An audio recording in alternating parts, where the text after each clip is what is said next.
السلام علیکم ورحمۃ اللہ وبرکاتہ۔ اعوذ باللہ من الشیطان الرجیم، بسم اللہ الرحمن الرحیم۔ وما جعلنا اصحاب النار الا ملائکۃ وما جعلنا عدتهم الا فتنة للذین کفروا لیستيقن الذین اوتوا الکتاب ویزداد الذین آمنوا ایمانا ولا يرتاب الذین اوتوا الکتاب والمؤمنون ولیقول الذین فی قلوبهم مرض والکافرون ماذا اراد اللہ بہذا مثلا کذالک یضل اللہ من یشاء ویہدی من یشاء وما يعلم جنود ربك الا هو وما هي الا ذکری للبشر۔ صدق اللہ العلی العظیم۔ رب اشرح لی صدری ویسر لی امری واحلل عقدۃ من لسانی یفقہوا قولی۔ ہم نے یہ دوزخ کے یہ کارکن فرشتے بنائے ہیں اور ان کی تعداد کو کافروں کے لیے فتنہ بنا دیا ہے تاکہ اہل کتاب کو یقین آ جائے اور ایمان لانے والوں کا ایمان بڑھے، اور اہل کتاب اور مومنین کسی شک میں نہ رہیں، اور دل کے بیمار اور کفار یہ کہیں کہ بھلا اللہ کا اس عجیب بات سے کیا مطلب ہو سکتا ہے۔ اس طرح اللہ جسے چاہتا ہے گمراہ کر دیتا ہے اور جسے چاہتا ہے ہدایت بخش دیتا ہے، اور تیرے رب کے لشکروں کو خود اس کے سوا کوئی نہیں جانتا، اور اس دوزخ کا ذکر اس کے سوا کسی غرض کے لیے نہیں کیا گیا کہ لوگوں کو اس سے نصیحت ہو۔ سورہ المدثر کی آیت نمبر 31 کی تلاوت اور اس کی ترجمانی ابھی ہم نے سماعت کی۔ گزشتہ سے اس سورت کی تفسیر کا سلسلہ الحمدللہ جاری ہے، اور آیت نمبر 31 کے اندر بھی 2 یا 3 فقرے ہمارے مطالعے میں آ چکے ہیں۔ خصوصاً اس میں جب اللہ تعالیٰ نے فرمایا کہ ہم نے دوزخ کے یہ کارکن فرشتے بنائے ہیں، یعنی ان فرشتوں کو بنانے والا اللہ ہے،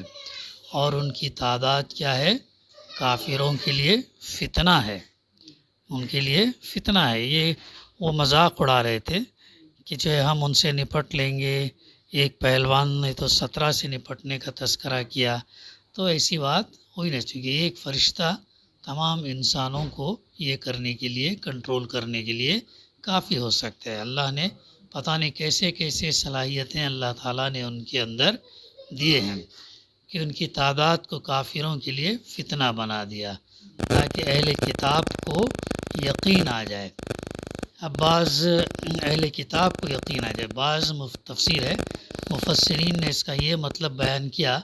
کہ اہل کتاب سے مراد کون ہے؟ یہود اور نصارہ ہیں، چونکہ ان کی اپنی کتابوں میں بھی دوزخ کے فرشتوں کی یہی تعداد بیان کی گئی، یعنی 19 ہی کی تعداد ان کی کتابوں میں بیان کی گئی۔ اس لیے یہ بات سن کر ان کو یقین آ جائے گا کہ یہ بات فی الواقع اللہ تعالیٰ ہی کی فرمائی ہوئی ہے، لیکن یہ تفسیر مفسر کے نزدیک 2 وجہ سے صحیح نہیں۔ اول یہ کہ یہود اور نصارہ کی جو مذہبی کتابیں دنیا میں پائی جاتی ہیں، ان میں تلاش کے باوجود ہمیں یہ بات کہیں نہیں ملی کہ دوزخ کے فرشتوں کی تعداد 19 ہے۔ دوسری بات یہ کہ قرآن مجید میں بکثرت باتیں ایسی ہیں جو اہل کتاب کے ہاں ان کی مذہبی کتابوں میں بھی بیان کی گئی ہے، لیکن اس کے باوجود وہ اس کی یہ توجیہ کر دیتے ہیں کہ محمد صلی اللہ علیہ وسلم نے یہ باتیں ان کی کتابوں سے نقل کر لی ہیں۔ ان وجوہ سے ہمارے نزدیک اس ارشاد کا صحیح مطلب یہ ہے کہ محمد صلی اللہ علیہ وسلم کو اچھی طرح معلوم تھا کہ میری زبان سے دوزخ کے 19 فرشتوں کا ذکر سن کر میرا خوب مذاق اڑایا جائے گا، لیکن اس کے باوجود جو بات اللہ تعالیٰ کی طرف سے آنے والے وحی میں بیان ہوئی تھی اسے انہوں نے کسی خوف اور جھجک کے بغیر علل اعلان لوگوں کے سامنے پیش کر دیا، اور کسی کے مذاق و استہزاء کی ذرہ برابر پرواہ نہ کی۔ جوہلائے عرب تو انبیاء علیہ السلام کی شان سے ناواقف تھے، مگر اہل کتاب خوب جانتے تھے کہ انبیاء علیہ السلام کا ہر زمانے میں یہی طریقہ رہا ہے کہ جو کچھ اللہ کی طرف سے آتا تھا اسے وہ جوں کا توں لوگوں تک پہنچا دیتے تھے، جوں کا توں لوگوں تک پہنچا دیتے تھے، چاہے وہ لوگوں کو پسند ہو یا ناپسند ہو۔ اس بنا پر اہل کتاب سے یہ بات زیادہ متوقع تھی کہ رسول اللہ صلی اللہ علیہ وسلم کے اس طرز عمل کو دیکھ کر انہیں یقین آ جائے گا کہ ایسے سخت مخالف ماحول میں ایسی بظاہر انتہائی عجیب بات کو کسی جھجک کے بغیر پیش کر دینا ایک نبی ہی کا کام ہو سکتا ہے۔ یہ بات بھی واضح رہے کہ رسول اللہ صلی اللہ علیہ وسلم کی طرف سے یہ طرز عمل بارہا ظاہر ہوا ہے۔ اس کی سب سے زیادہ نمایاں مثال معراج کا واقعہ ہے، جسے آپ صلی اللہ علیہ وسلم نے کفار کے مجمع عام میں بلا تکلف بیان کر دیا اور اس بات کی ذرہ برابر پرواہ نہ کی کہ اس حیرت انگیز قصے کو سن کر آپ صلی اللہ علیہ وسلم کے مخالفین کیسی باتیں بنائیں گے، وہ ذرا بھی آپ نے فکر نہیں کی۔ اب اس کے بعد فرمایا جا رہا وَيَزْدَادَ الَّذِينَ آمَنُوا، اور ایمان لانے والوں کا ایمان بڑھے، یعنی یہ بات اس سے پہلے بھی تفسیر ہے، قرآن مجید میں متعدد مقامات پر بیان ہو چکی ہے کہ ہر آزمائش کے موقع پر جب ایک مومن اپنے ایمان پر ثابت قدم رہتا ہے اور شک اور انکار یا اطاعت سے فرار یا دین سے بے وفائی کی راہ چھوڑ کر یقین اور اعتماد اور اطاعت اور فرمانبرداری اور دین سے وفاداری کی راہ اختیار کرتا ہے تو اس کے ایمان کو بالیدگی نصیب ہوتی ہے، اس کا ایمان بڑھ جاتا ہے۔ مشکل وقت میں، آزمائش کے وقت، پریشانی مصیبت کے وقت اگر اس پر وہ جمے رہے، ایمان پر جمے رہے، صحیح تدبیر اختیار کرے تو ایمان اس کا بڑھ جاتا ہے۔ یہ فرمایا گیا ایمانم ولا یرتاب الذین اوتوا الکتاب والمؤمنون، اور اہل کتاب اور مومنین کسی شک میں نہ رہیں، اہل کتاب اور مومنین کسی شک میں رہیں، اور دل کے بیمار اور کفار، دل کے بیمار سے کیا مراد ہے؟ قرآن تفسیر میں، قرآن مجید میں بالعموم دل کی بیماری سے مراد منافقت لی جاتی ہے، اس لیے یہاں اس لفظ کو دیکھ کر بعض مفسرین نے یہ خیال کیا کہ آیت مدینہ میں نازل ہوئی، کیونکہ منافقین کا ظہور مدینہ ہی میں ہوا، لیکن ایسا نہیں ہے، ایسی یہ بات جو ہے نہیں ہے۔ اس کی اور تفسیر نے، مفسر نے یہاں پر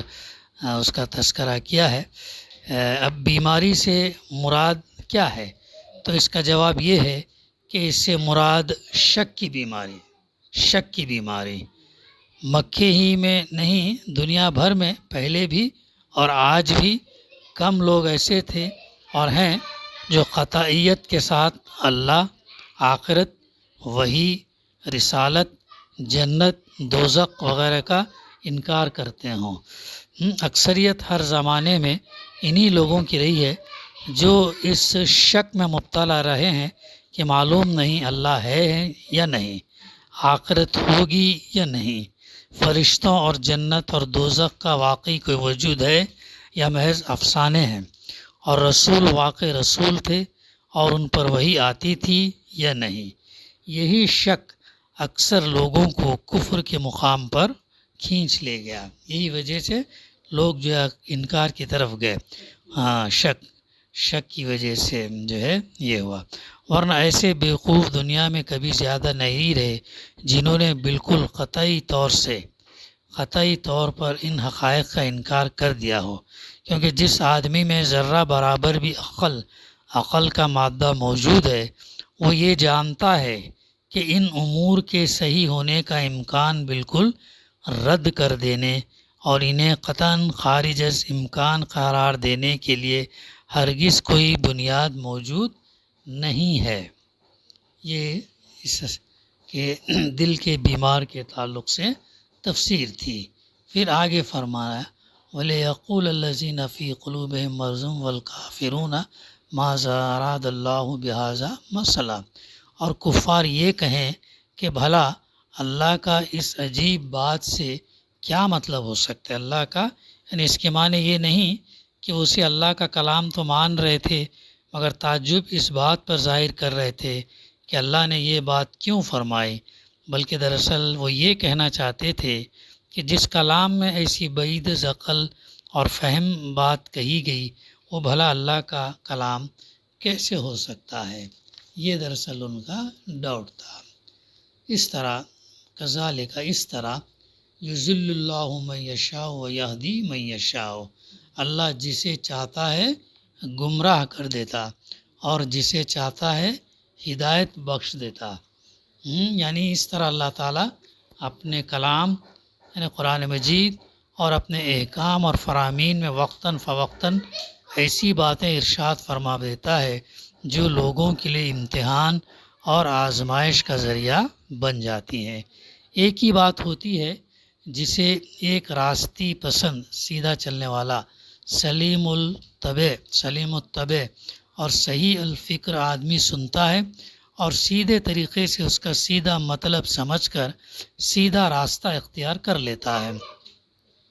اسی بات کو ایک ہٹ دھرم، کچ فہم اور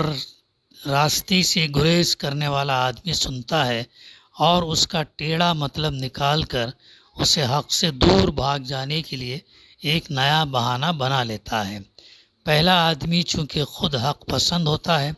اس لیے اللہ تعالیٰ اسے ہدایت بخش دیتا ہے، کیونکہ اللہ کا طریقہ یہ نہیں ہے کہ وہ ہدایت چاہنے والے کو زبردستی گمراہ کر دے، اور دوسرا آدمی چونکہ خود ہدایت نہیں چاہتا بلکہ گمراہی کو اپنے لیے پسند کرتا،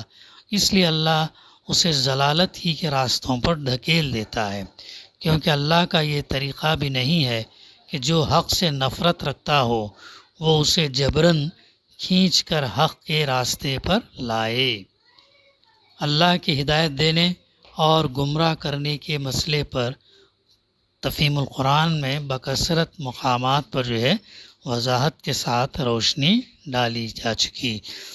گئی ہے۔ مثال کے طور پر سورہ بقرہ کے اندر، سورہ نساء کے اندر، سورہ انعام، سورہ یونس اور سورہ کہف اور سورہ قصص میں بھی اس کا تذکرہ ملتا ہے۔ تو انسان جب ہدایت کی طرف اپنے آپ کو ڈالتا ہے، طلب کرتا ہے، کوشش کرتا ہے، دعا کرتا ہے تو اللہ تعالیٰ اسے ہدایت دیتا ہے،